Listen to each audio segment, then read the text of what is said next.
He carried a bag everywhere, to school, to the market, even to family dinners. People thought it was normal, but no one knew. The bag wasn't filled with books. It was filled with stones, and each stone had a painful word written on it. Failure, regret, shame, fear, each one heavier than the last. What if I told you? You might be carrying the same bag right now, and you don't even realize it. One day, the weight became too much. Marco decided he couldn't take another step without knowing why. He began his journey toward the highest peaks, where they said a wise man lived, one who understood the weight of the heart. The path was treacherous. The forest seemed to close in, just like the memories inside his bag. Every step he took, the stones seemed to whisper.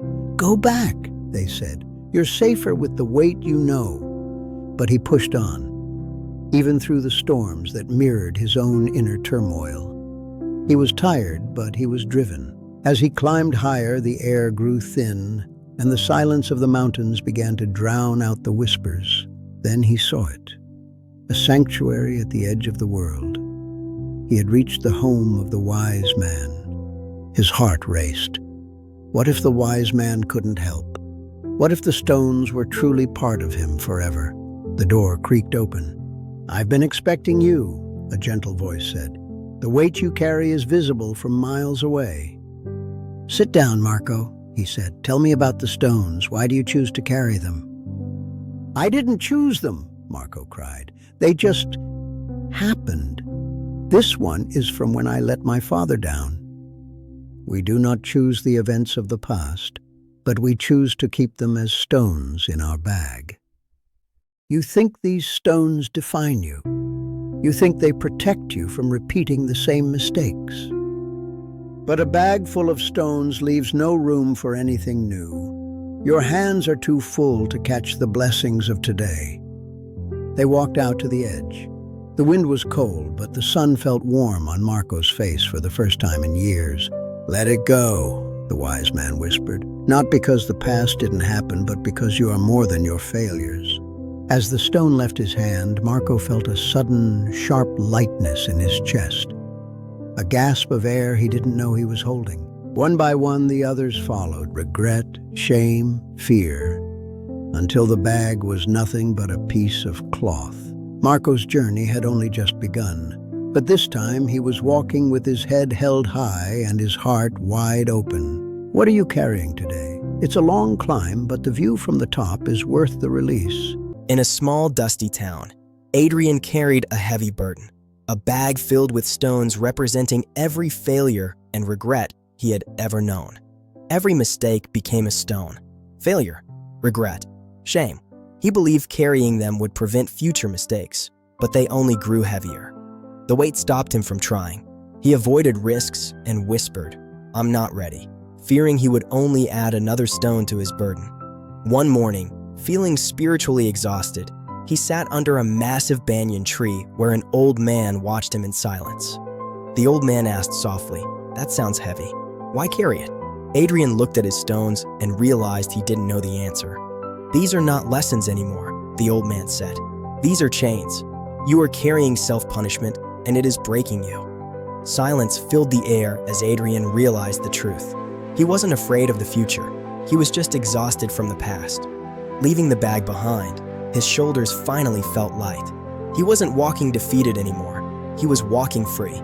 He went home and applied for the job. He knew now that mistakes are meant to be learned from, not carried. Don't let your past become your prison. Leave your stones behind and start your journey today. Subscribe for more. Adrian had carried his bag of stones for a lifetime. Every failure and regret weighed him down until he could barely breathe. "This river carries everything meant to flow," the old man said. "Safe or stagnant? Stones don't stop failure. They stop courage." He hurled the stones. Fear, regret, shame. Each splash cut the invisible threads tying his heart to the heavy past. The final stone was the heaviest. "Not good enough. It is a mirror of yourself," the old man whispered. "Face it to release it." With all his courage, he hurled the doubt away. He was free. The past was no longer a chain, but a teacher. Adrian felt hope. Adrian had thrown every stone into the river, but one remained, the heaviest, labeled, "Not good enough." It was the weight of every doubt he'd ever felt. "I don't know if I can let go," he whispered. The river's serenity mocked his fear. He felt trapped in a lie he'd carried since childhood. The old man whispered, "The hardest stones are the ones you place on yourself. Feel it completely, Adrian. Only then can you release it." "I am afraid I am not enough," he cried. "I have carried this lie for too long." As he spoke, the golden waters seemed to pause in acknowledgement. With a final breath, he hurled the stone. Splash! A sudden lightness filled him. For the first time, Adrian was present. He was free. Peace is inside, he realized. It's when I stop holding myself captive. The heaviest stone was gone, leaving only infinite possibility. Adrian released the stone, feeling the weight of not good enough vanish. For the first time, he felt light. "Adrian," the old man said, "peace is not outside. It is within. You now know the path to freedom." "I feel stronger," Adrian whispered.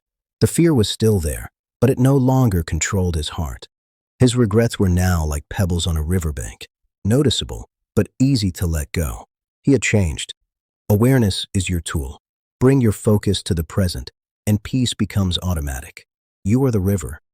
Adrian understood that peace was a state of being, accessible in every single breath. He was free. "I am enough," Adrian smiled. If you found peace here, like and subscribe for more inspiring stories.